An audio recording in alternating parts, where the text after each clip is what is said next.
കോടമഞ്ഞിൽ മൂടി മനോഹരിയായ ഇടുക്കിയുടെ മലയോരം കേരളവും തമിഴ്നാടും അതിർത്തി പങ്കിടുന്ന ഇടുക്കി ജില്ലയിലെ കമ്പംമെട്ടിലാണ് കാശ്മീരിന് സമാനമായ രീതിയിൽ മഞ്ഞുമൂടിയത്. കനത്തു പെയ്ത മഴ അല്പം ശമിച്ചതോടെയാണ് പ്രദേശമാകെ മഞ്ഞുമൂടിയത്. കമ്പംമെട്ടിൽ നിന്നും തമിഴ്നാട്ടിലേക്കുള്ള യാത്രയും ഏറെ ആസ്വാദികരമാണ്.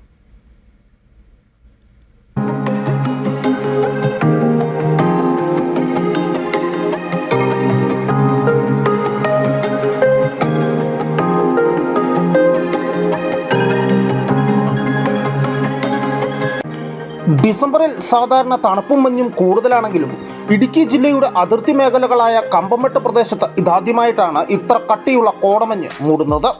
എതിരെ വരുന്ന വാഹനങ്ങൾ പോലും അടുത്തെത്തിയാൽ മാത്രമാണ് കാണാൻ കഴിയുന്നത്.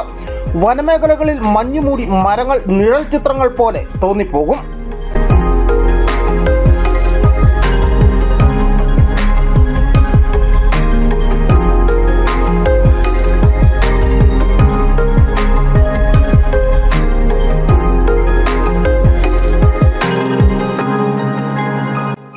കമ്പംമെട്ടിൽ നിന്നും തമിഴ്നാട്ടിലേക്കുള്ള യാത്രയും പറഞ്ഞറിയിക്കാനാകാത്ത വിധം ആസ്വാദ്യകരമാണ്. 24 മണിക്കൂറായിട്ട് ഇവിടെ കമ്പംമെട്ട് പരിസര പ്രദേശങ്ങളിൽ പെയ്യുന്ന അതിശക്തമായ മഴയ്ക്ക് ശേഷം ഇന്ന് രാവിലെ മുതൽ അതികഠിനമായ ഒരു മൂടൽമഞ്ഞാണ് നമ്മുടെ ഈ ഭാഗങ്ങളിൽ കാണപ്പെടുന്നത്. സഞ്ചാരികളെ സംബന്ധിച്ചിടത്തോളം വളരെയധികം ആളുകൾ ഇന്ന് ഇതിലെ പോകുന്ന എല്ലാ വണ്ടികളും സഞ്ചാരികൾ ഇവിടെ നിർത്തി ഈ മഞ്ഞ ആസ്വദിച്ചിട്ടാണ് പോകുന്നത്. പ്രത്യേകിച്ച് ശബരിമലയ്ക്ക് പോകുന്ന അയ്യപ്പ ഭക്തന്മാർ അവരുടെ എല്ലാ വണ്ടികളും കമ്പംമെട്ടിൽ നിർത്തി ഈ സൗന്ദര്യം ആസ്വദിച്ചിട്ടാണ് അവരിന്ന് മുന്നോട്ട് പോകാൻ വേണ്ടി ശ്രമിക്കുന്നത്.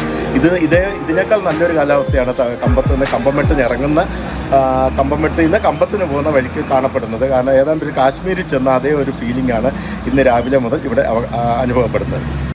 കാഴ്ച മനോഹരമാണെങ്കിലും അടുത്തു നിൽക്കുന്ന ആളെപ്പോലും കാണാൻ കഴിയാത്ത ഈ മഞ്ഞ് അപകടകരവുമാണ്. കുത്തിറക്കവും വളവും ഏറെയുള്ള കമ്പംമെട്ടിൽ നിന്നും തമിഴ്നാട്ടിലേക്കുള്ള യാത്ര വളരെ സൂക്ഷിച്ചു വേണം.